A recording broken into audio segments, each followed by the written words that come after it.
mi gente!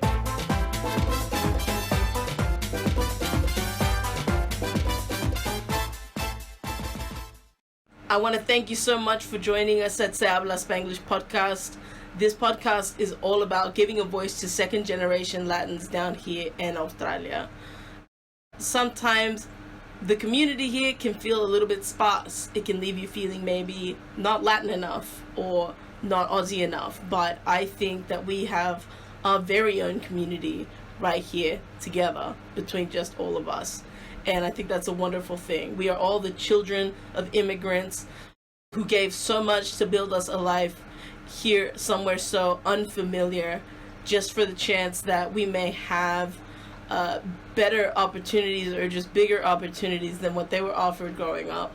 And nobody can define your Latinidad but you. So today we've got the amazing Steph. Why don't we start with what's your background? What do you identify as? And why did your family come to Australia? Okay. I think that I obviously identify more as Peruvian. Not obviously, but I think that it's the expected answer, number one. Like whenever anyone asks me, "Oh, where are you from?" Like it's the first answer that I think that I give, and the one that they expect is not Australian. You know, like it's not Australian because I live here and I am Australian. Yeah. I always get but where are you really from? It's like Liverpool. Yeah. I was born in Fairfield Hospital, thank you. Yeah, no, I definitely identify more as Peruvian. I am a very proud Australian for many, many, many reasons. But I think culturally, I don't actually know. I mean, I do know a bit about Australia. It's not all great. And it's hard for me to identify with that culture because of the oppression that a lot of the Latin countries went through, you know? So I think that's my easiest option. And I feel like I'm an advocate for tradition, Peruvian culture, Peruvian dances, our food.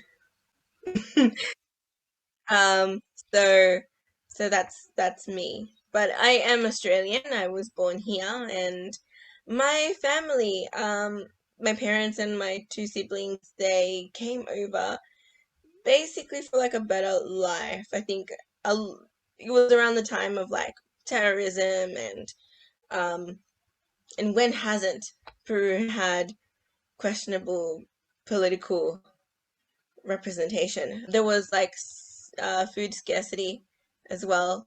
My family have told me stories of having to line up to get food rations and having to send my sister and my brother separately to try and strategically get a little bit more food. Yeah.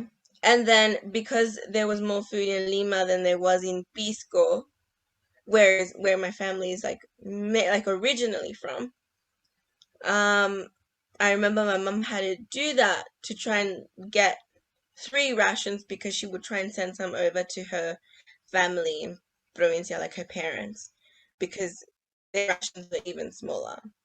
And so she tried to do that. So yeah, like basically. Yeah, no, that's still happening. Like even with I know with my family, it's been with water. Water's been really scarce. Oh my God, Lima's so bad. Even like the last trip that I made, they'd shut the water out in the capital city. There'd be no water for like a solid week and a half.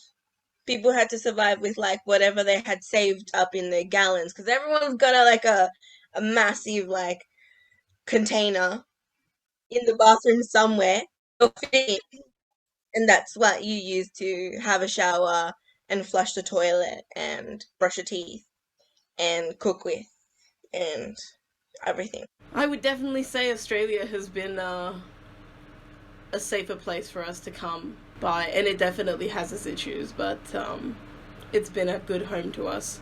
Well, I would like to know, how do you, being here in Australia, do you have a lot of Latin community around you here in Sydney, or do you? I know in Perth there seems to be like a lot of Latinos, which is awesome to hear. But like here, me personally, I haven't really run into too many. So like, what's your experience with that? I think I've been fortunate enough to like really grow up in a very Latin community. For some reason, I will always find Latins. Um, wherever I go. Um, yeah, I've always been quite fortunate in that sense. Growing up, I had um lots of tias and primas and stuff like that were adopted family basically. Yeah, there was like a period of time where that kind of settled, and obviously I got busy with like normal school and my school friends who, when you're a teenager, they become your world. So as soon as I was 18, oh no, younger, I'd say, maybe like 16, 17, I started going to like the Chilean festival, and it Nice. was like, I know, right? Like Fairfield everyone, Showground. that's where you find the Latins, the Chilean festival. I was always really surprised that time of year. I just look around and go, wait, they're all Latin? Where are they all the other times of the year? Yeah, no, just Chilean festival. Everyone, the tens of thousands of Latins that live in the whole of New South Wales just come in. It's because they know where to find the fiesta. Yeah, that's when I kind of jumped back in, and I guess I haven't stopped. My closest friends, um, they're they're all Latin, and I think that it helps that we have that similar upbringing, that the cultural values that come with being Latin, I think as well. The music, um, yeah, that whole upbringing and childhood experiences, and the difficulty of like fitting in and being like half half, feeling half half. I think and it's so easy to like entrar en un grupo que es like mitad australiano, mitad latino, porque puedes entrar en español, inglés, and keep mixing it up. Listen to like, yeah, like listen to Beyonce's latest hit, but then the next track will be Bad Bunny. Like, get the best of both worlds. Nah, absolutely. I mean, especially when we're younger, I remember it was a whole, it was really difficult for me trying to figure out which words were the Spanish words and which words were the English words, because at home it was just all of the words. It was just Spanglish all day, every day. Then you take it to school, and if you don't have other people that also speak Spanglish, they just don't pick up half of what you're saying. So having that half community around you in school, that would have been awesome. I remember, and this is like my favorite story because that just goes to show just us. Everyone's got an embarrassing like kindergarten story. And in my household, my mom was very strict on like, you speak Spanish here. Like, hablas inglés allá en el colegio, allá en la calle no me importa, pero en esta casa tú me hablas español. Like, that was the rule. Um, which I guess served us all pretty well, thank God. Because my brother and sister, they never lost the language, which is quite surprising because they came here at like 13. And I still think it's so easy to like lose the language at that age. At any age, really. Oh, yes, in kindergarten, they gave us like our first dictionary. And so we'd fill out the new words that we'd learn that week. Like, say, like this week we learned letters beginning with A. And at the beginning of the week, you'd have the opportunity to fill in the words that you already knew. And half of the dictionary was in Spanish. I'm like, sí, choclo. They're just looking at this like, man, this girl does not know how to spell chocolate. Alright, well, I think that's all the time that we've got for today. Gracias for coming on to Se Habla Spanglish and sharing your story with us and just chatting with us.